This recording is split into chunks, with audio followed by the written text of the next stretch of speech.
గురుకుల పాఠశాలల్లో పనిచేస్తున్న ఉపాధ్యాయ మిత్రులందరికీ నమస్కారం. మరి గత ఎమ్మెల్సీ ఎన్నికల సందర్భంగా ఏదైతే మీ అందరికీ మాట ఇవ్వడం జరిగిందో, మరి ఈరోజు సీఎంఓ కార్యదర్శులు అజిత్ రెడ్డి గారిని మరియు వేముల శ్రీనివాస్ గారిని కలిసి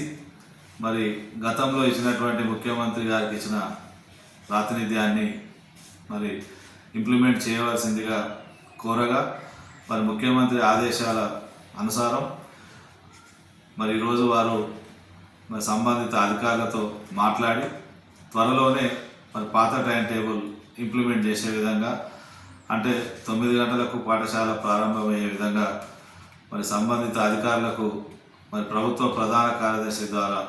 ఆదేశాలు జారీ చేస్తామని చెప్పి హామీ ఇవ్వడం జరిగింది. మరి వాటితో పాటు మేము గతంలో మరి మనం ఎన్నికల సందర్భంగా ఇచ్చిన హామీలు, మరి ముఖ్యంగా మీ గురుకుల పాఠశాల ఉపాధ్యాయులందరికీ హెల్త్ స్కీమ్లో భాగస్వామ్యం కల్పిస్తామని చెప్పడం, కొత్త హెల్త్ స్కీమ్ కూడా రూపొందిస్తానని చెప్పడం, మరి మన ప్రాతినిధ్యం మేరకు మరి ముఖ్యమంత్రి గారు కేబినెట్లో హెల్త్ స్కీమ్ను ఆమోదింపజేయడం జరిగింది. అయితే ఈ హెల్త్ స్కీమ్లో మరి ముఖ్యంగా ఇవాళ గురుకుల పాఠశాల ఉపాధ్యాయులందరికీ కూడా అందులో సభ్యత్వం ఇచ్చే విధంగా మరి ప్రాతినిధ్యం చేయడం జరిగింది. త్వరలోనే ఈ ఆదేశాలు మరి విడుదలవుతాయని చెప్పి తెలియజేస్తూ, దాంతోపాటుగా మరి 010 ద్వారా వేతనాలు అందించడం కానీ, మరి జేఎల్ డిఎల్ ప్రిన్సిపల్స్కు గెజిటెడ్ హోదా కల్పించడం,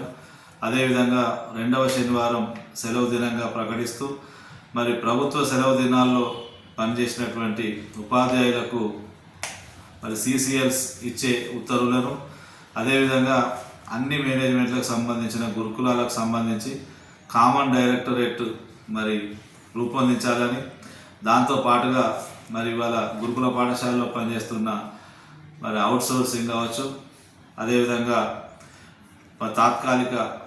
గెస్ట్ ఫ్యాకల్టీ అందరికీ కూడా 12 మాసాల వేతనం చెల్లించాలని ఈ డిమాండ్లను ప్రభుత్వం ముందు ఉంచడం జరిగింది. వీటన్నింటిపైన కూడా నేను త్వరలోనే ఉత్తర్వులు ఇప్పిస్తా అని చెప్పి తెలియజేస్తూ, మరి గురుకుల పాఠశాలలో పనిచేస్తున్న ఉపాధ్యాయులందరూ ఇవాళ మంచి రిజల్ట్స్తో మరి ముందుకు తేవడం జరిగింది. గుణాత్మక విద్యను అందిస్తున్న మీ అందరికీ సమస్యలను పరిష్కరించే బాధ్యత నేను తీసుకుంటూ ఎల్లవేళలా మీకు అందుబాటులో ఉంటా అని చెప్పి తెలియజేస్తూ అందరికీ మరొకసారి నమస్కారం.